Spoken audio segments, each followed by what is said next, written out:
शिवाय। ओम नमः शिवाय। ओम नमः शिवाय। शिवाय नमः शिवाय। ओम नमः शिवाय। शिवाय नमः शिवाय। कभी भस्म लगाकर शमशान के शांत सन्नाटे में तपते शिव, तो कभी भक्तों की आहट पर मुस्कुराते शिव। कैलाश पुकारे भक्तों के द्वारे, स्वागतम दे। कभी कभी विद्यापति के उगना बनकर भक्त और भगवान के बीच की सारी दूरियां मिटा देते हैं, तो कभी महेंद्रनाथ बनकर भक्तों के दुख दर्द को अपने कंधों पर उठा लेते हैं। वो अरिराज सोमेश्वर के रूप में आस्था की भव्यता का अनुभव भी कराते हैं और गरीबनाथ के रूप में भक्तों की मनोकामनाओं को भी पूरा करते हैं। हर महादेव जय त्रिपुरारी जय शिव शंभु देव। हर हर महादेव हर हर महादेव, जय हरि जय भोलेनाथ महादेव। ओम नमः शिवाय। शिवाय नमः शिवाय।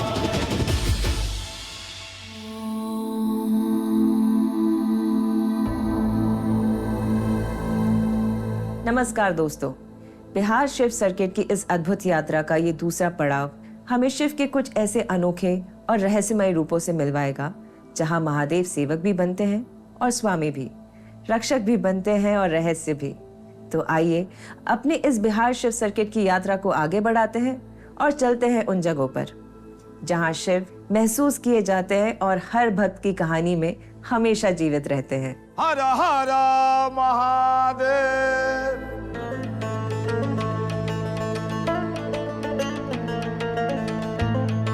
कहते हैं जहां शब्द कम पड़ जाते हैं वहां अनुभव बोलते हैं, और ऐसे ही कुछ अनुभवों को अपनी जिंदगी का हिस्सा बनाने का ये सफर आज मुझे ले जा रहा है भारत नेपाल सीमा पर स्थित अरिराज सोमेश्वरनाथ मंदिर तक। सदियों से यह मंदिर शैव परंपरा को मानने वालों के लिए आस्था का केंद्र बना रहा है। महाराज सोम द्वारा स्थापित सोमेश्वरनाथ मंदिर सिर्फ एक प्राचीन शिवालय ही नहीं, बल्कि आस्था, इतिहास और संस्कृति तीनों का अटूट संगम है। यहाँ स्थापित इस विशाल शिवलिंग को बाबा सोमेश्वरनाथ कहा जाता है।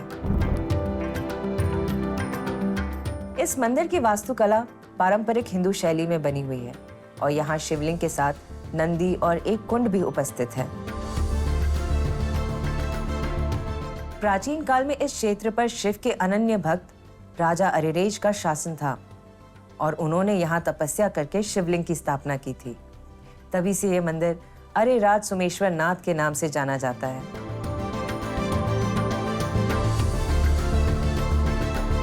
साल भर नेपाल और उत्तर प्रदेश से लाखों श्रद्धालु यहाँ पूजा अर्चना के लिए आते हैं। यहाँ बाबा सोमेश्वरनाथ की पूजा संतान प्राप्ति के लिए भी की जाती है। शिव के अनेकों रूप हैं और हर रूप हमें जीवन का कोई ना कोई रहस्य जरूर सिखाता है।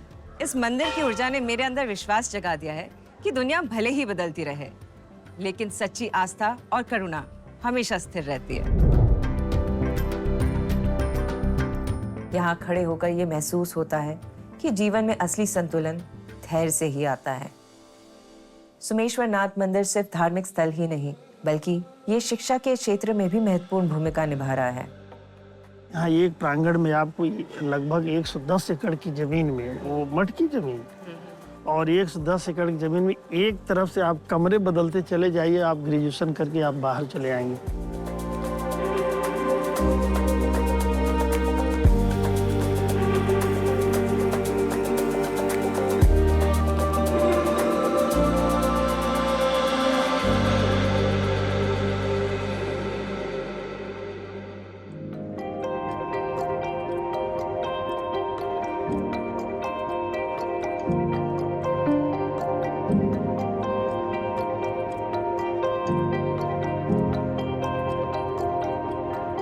अरिराज की भव्यता से आगे बढ़ते हुए मेरा ये सफर मुझे वहां ले आया है जहां आस्था का स्वरूप बदलता है।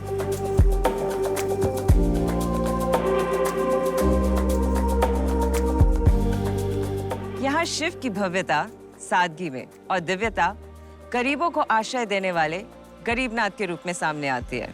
मुजफ्फरपुर शहर के दिल में स्थित बाबा गरीबनाथ का मंदिर उत्तर बिहार के प्रमुख शिव मंदिरों में से एक है।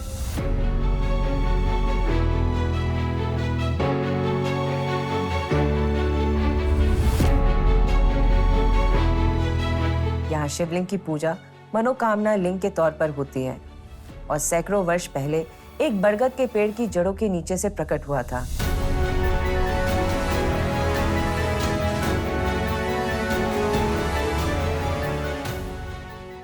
सर्वप्रथम मैं आपको बताऊं कि यह मंदिर लगभग 300 साल पुरानी है। ये पहले पूरा जंगल था और 7 पीपल के वृक्ष और 4 बट वृक्ष, जो अभी एक बट वृक्ष अस्थायी रूप से आपके सामने है। कहते हैं ये बरगद का पेड़ एक गरीब आदमी के खेत में था। आर्थिक तंगी की वजह से उसने अपने जमीन को एक जमींदार को बेच दिया। जमींदार ने मजदूरों को बुलाकर उस पेड़ को कटवाना शुरू कर दिया। पेड़ पर जब कुल्हाड़ी लगी तो पेड़ से खून जैसा कुछ बहने लगा। तभी जमींदार ने पेड़ को कटवाना बंद कर दिया। रात में जमींदार के सपने में भगवान शिव आए और उसे वहां शिव मंदिर बनाने का आदेश दिया। इसके बाद ही यहाँ बाबा गरीबनाथ मंदिर की स्थापना हुई।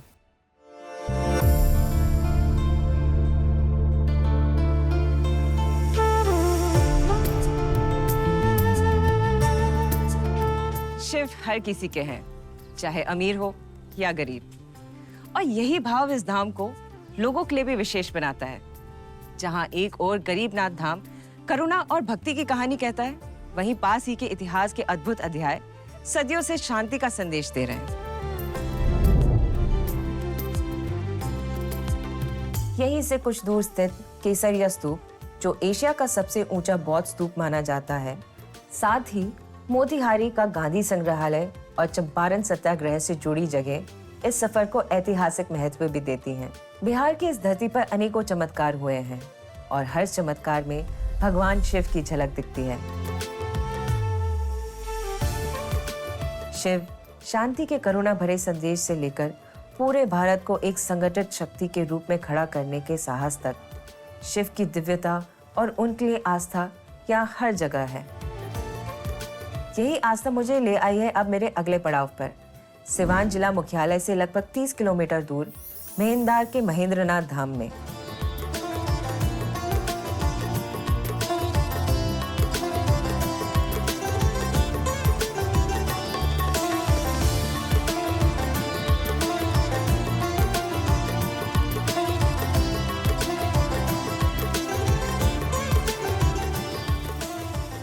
चारों तरफ हरियाली के बीच मंदिर से गूंजता शिव का नाम, और हर किसी के मन में बस ये विश्वास कि महादेव सब ठीक कर देंगे। यही महिमा है इस धाम की। महेंद्रनाथ धाम, जिसे छोटा देवघर भी कहते हैं, ये बिहार के प्रमुख शिव धामों में से एक है।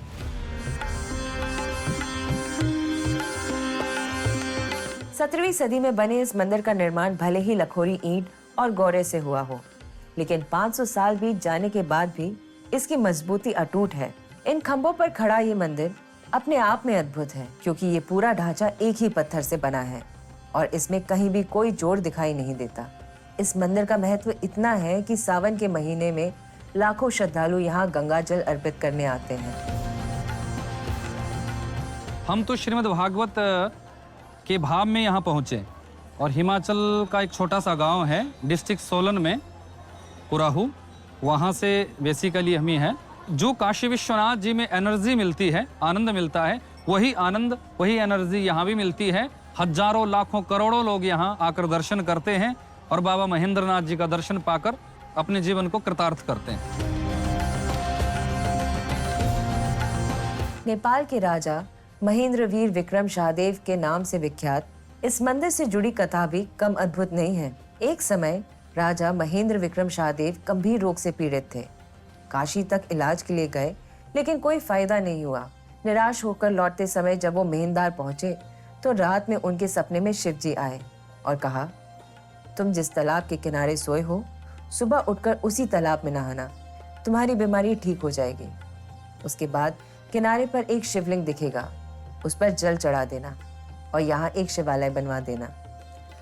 अगली सुबह राजा ने वैसे ही किया और शिव जी की कृपा से उनकी बीमारी ठीक हो गई। कहते हैं कि राजा महेंद्र ने उसके बाद ही महेंद्र में शिव मंदिर बनवाया और विशाल तालाब का विस्तार कराया। आज भी ये तालाब मंदिर के बगल में ही मौजूद है।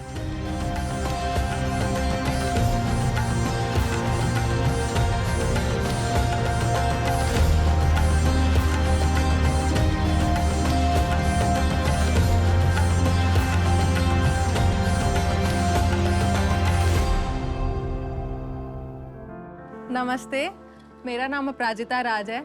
मेरे मल्टीपल ड्रॉप्स होने की वजह से मैं मेडिकल एग्ज़ाम क्लियर नहीं कर पा रही थी। पापा ने बोला कि चलो महेंद्रनाथ धाम होकर के आते हैं। फिर हम महेंद्रनाथ धाम करने आए और यहाँ पे हमने पूजा करी और हम एकदम सुबह सुबह के वातावरण में आए थे, जो कि बहुत ही पॉजिटिव वाइब दे रही थी हमें। 25 में नीट का एग्ज़ाम दिया। अब जब मन्नत पूरी हुई है तब हम वापस से शिव जी का दर्शन करने आए हैं और यहाँ की जैसा कि रिवाज है कि मन्नत पूरा होने पे घंटी बांधते हैं, तो हमने भी घंटी बांधी है। हमें यहाँ आकर के बहुत अच्छा लग रहा है और मेरा आत्मा तृप्त हो गया है यहाँ आकर के।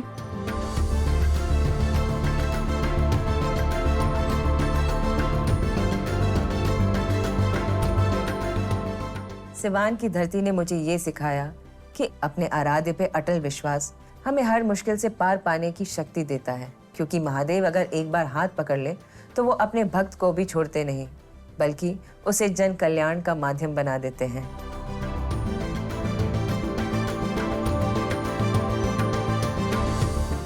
यहाँ से जाते हुए लगता है जैसे मैं अपनी आत्मा का एक हिस्सा यहीं छोड़ जा रही हूँ। मेरा अगला पड़ाव मुझे ले जा रहा है उस जगह जो सिर्फ एक तीर्थ स्थल नहीं, बल्कि एक विश्वास है और पीढ़ियों से लोगों के जीवन का सहारा बना हुआ है।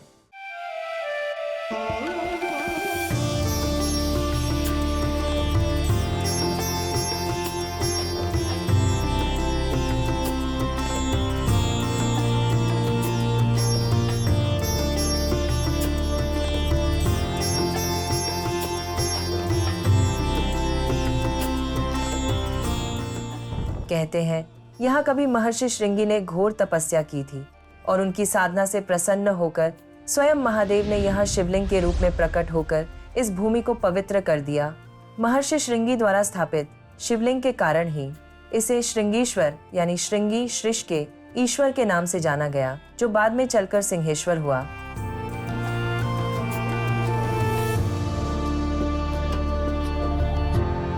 मिथिला की इस धरती के बिना भारत की बात करना बेमानी है। बिहार की इस पवित्र धरती पर जहाँ हर कदम पे कोई कथा जन्म लेती है, वहीं मधेपुरा का सिंहेश्वर स्थान शिव की अद्भुत लीलाओं का जीवंत प्रमाण है।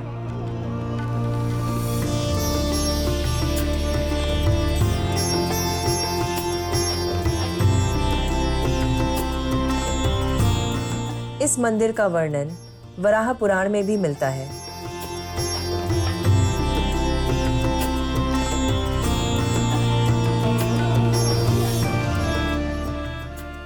शिव के दर्शन से मिली शांति को मन में समेटे मैं सिंहेश्वर से आगे बढ़ रही हूँ, उस जगह जहाँ शब्द नहीं संस्कृति बोलती है, जहाँ कला, आस्था और ज्ञान एक ही राग में गूंजते हैं।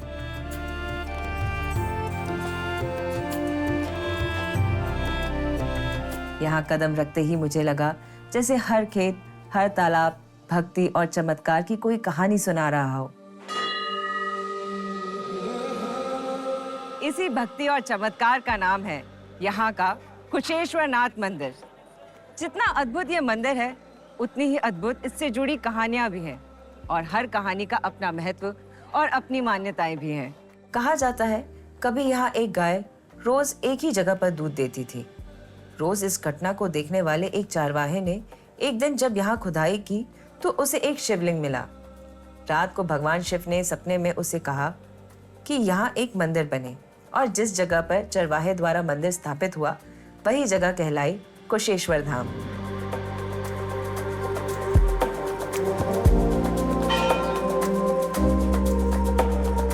एक मान्यता ये भी है कि इस शिवलिंग की स्थापना भगवान राम के पुत्र कुश ने की थी। यह क्षेत्र पड़ता है माँ जानकी की और माँ जानकी के 2 संतान लव और कुश। तो ये कुश जी के प्रक्षेत्र में पड़ता था।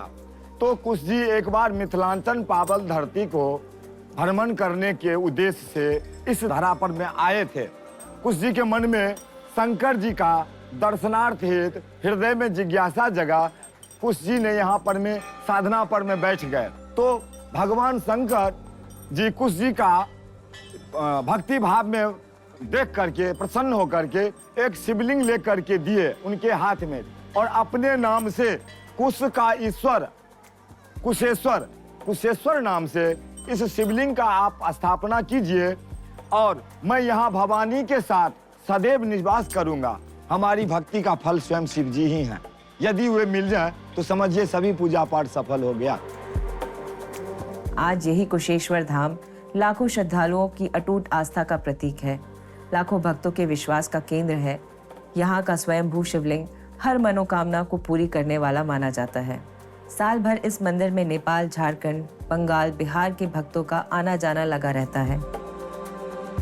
मान्यताएं कुछ भी हो, लेकिन सच ये है कि समय के साथ कुशेश्वर नाथ मंदिर असंख्य भक्तों के लिए विश्वास और भक्ति का केंद्र बन गया है।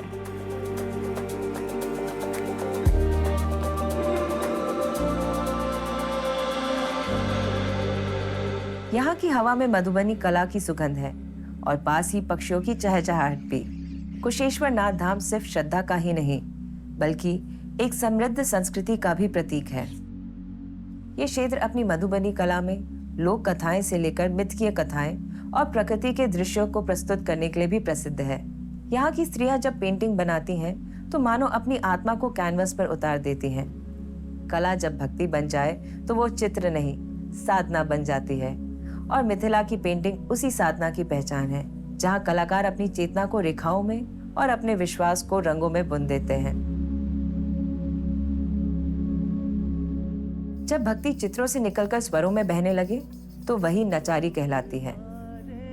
यहाँ गीत और कथा एक साथ जुड़कर भक्ति की ऐसी छवि रचते हैं जो मन को छू जाती है।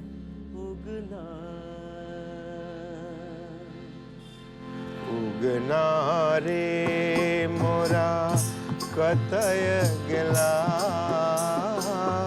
उगना रे मोरा कतय गेला,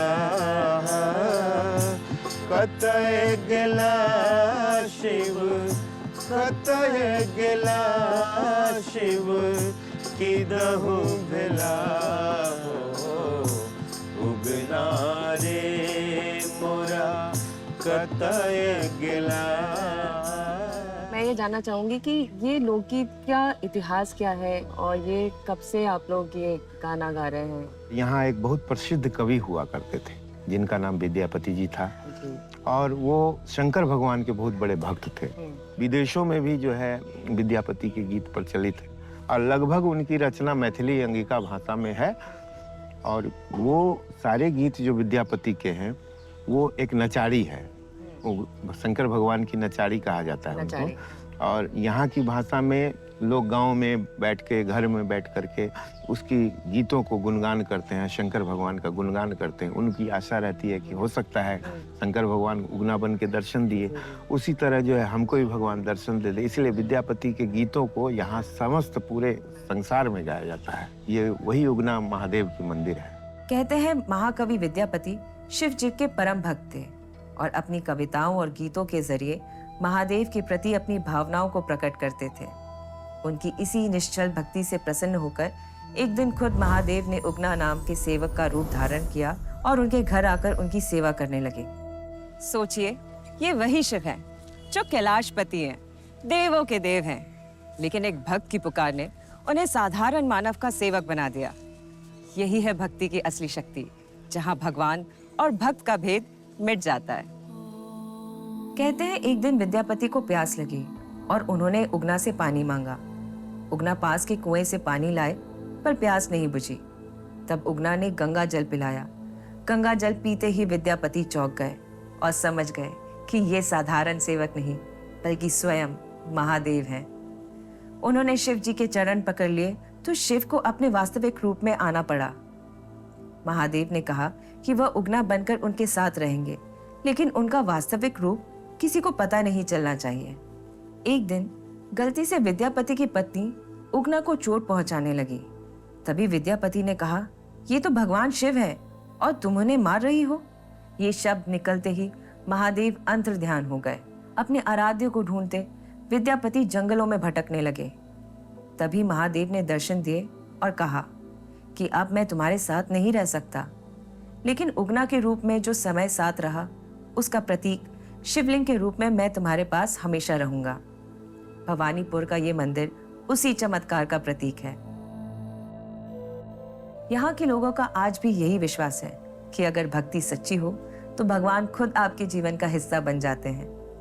हर सावन में यहाँ उमड़ने वाली भीड़ ये बताती है कि शिव सिर्फ एक देवता नहीं, वो साथी हैं हमारी खुशियों के, दुखों के और यात्रा के। मेरे इस सफर में मुझे ये समझ आया कि भक्ति तभी पूर्ण होती है जब मन, शरीर और आत्मा एक हो जाए। कभी मुझे शिव की खोज थी, पर अब एहसास है कि शिव तो सदा से यहीं थे, मेरे भीतर। ये यात्रा यहीं खत्म नहीं हुई, बस रूपांतरित हो गई है भक्ति से अनुभूति की ओर।